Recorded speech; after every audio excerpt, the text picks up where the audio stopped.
ಅವರು ಶಕೀಲ್ ಅಂಗಡಿ ಸಾಹೇಬರು, ಶಿವಾನಂದ್ ವಾಲಿಕರ್ ಸಾಹೇಬರು ಇವರೆಲ್ಲರೂ ನೇತೃತ್ವದಾಗ ಮೇಲಧಿಕಾರಿಗಳಿಗೆ ಹೇಳಿದ್ದಕ್ಕೆ ಎಲ್ಲರೂ ಹೆಲ್ಮೆಟ್ ಧರಿಸಬೇಕು. ಗುಲ್ಬರ್ಗದಾಗ ಯಾವುದೇ ರೀತಿ ಅಪಘಾತ ಆಗಬಾರ್ದು.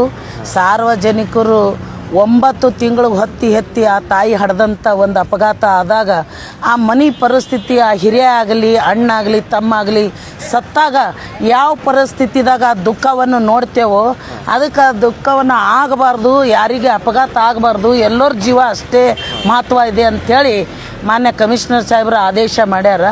ಅದರ ಸಲುವಾಗಿ ಎಲ್ಲರೂ ಸಾರ್ವಜನಿಕರು ಪೊಲೀಸರೊಂದಿಗೆ ಕೈ ಜೋಡಿಸಿ ಸಂಚಾರಿ ನಿಯಮವನ್ನು ಉಲ್ಲಂಘನೆ ಮಾಡದೆ ಹೆಲ್ಮೆಟ್ ಧರಿಸ್ಬೇಕು. ನಿಮ್ಮಂಥ ಕ್ಯಾಮ್ರಾದ ಹೆಲ್ಮೆಟ್ ಹಾಕಿದ್ರೆ ಇನ್ನೂ ತುಂಬ ಒಳ್ಳೆಯದು. ಹಿಂದಿಂದ ಯಾರು ಬಂದು ಹೊಡಿತಾರ, ಮುಂದೆ ಯಾರು ಓವರ್ಟೇಕ್ ಮಾಡತ್ತಾರ ಅನ್ನೋದು ಗೊತ್ತಾಗ್ತದೆ.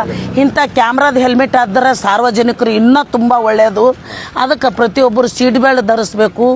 ಆಮೇಲೆ ಮೊಬೈಲ್ ಯೂಸಿಂಗ್ ಮಾಡಬಾರ್ದು, ಟ್ರಿಬಲ್ ಬರಬಾರ್ದು, ಮೈನರ್ ಅಪ್ರಾಪ್ತ ಬಾಲಕ ನಡೆಸಬಾರ್ದು ಅಂಥೇಳಿ ಇವೆಲ್ಲ ಆದೇಶ ಪಾಲನೆ ಮಾಡ್ಯಾರ. ಮತ್ತು 180 ಕ್ಯಾಮ್ರಾ CC ಕ್ಯಾಮ್ರಾಗಳನ್ನು ಎಲ್ಲ ಕಡೆ ಅಳವಡಿಸಿದಾರ. ಈ ಸಂಚಾರ ನಿಯಮ ಉಲ್ಲಂಘನೆ ಮಾಡದೆ ಪ್ರತಿಯೊಬ್ಬರು ಸಂಚಾರ ನಿಯಮಗಳನ್ನು ಪಾಲನೆ ಮಾಡಲಿ ಅಂಥೇಳಿ ಸಾರ್ವಜನಿಕರು ಎಲ್ಲರೂ ಸರಿಯಾಗಿರಬೇಕು ಅಂಥೇಳಿ ಹಾರೈಸುತ್ತಾ ಜೈ ಹಿಂದ್, ಜೈ ಕರ್ನಾಟಕ, ಜೈ ಭೀಮ್. Thank you madam.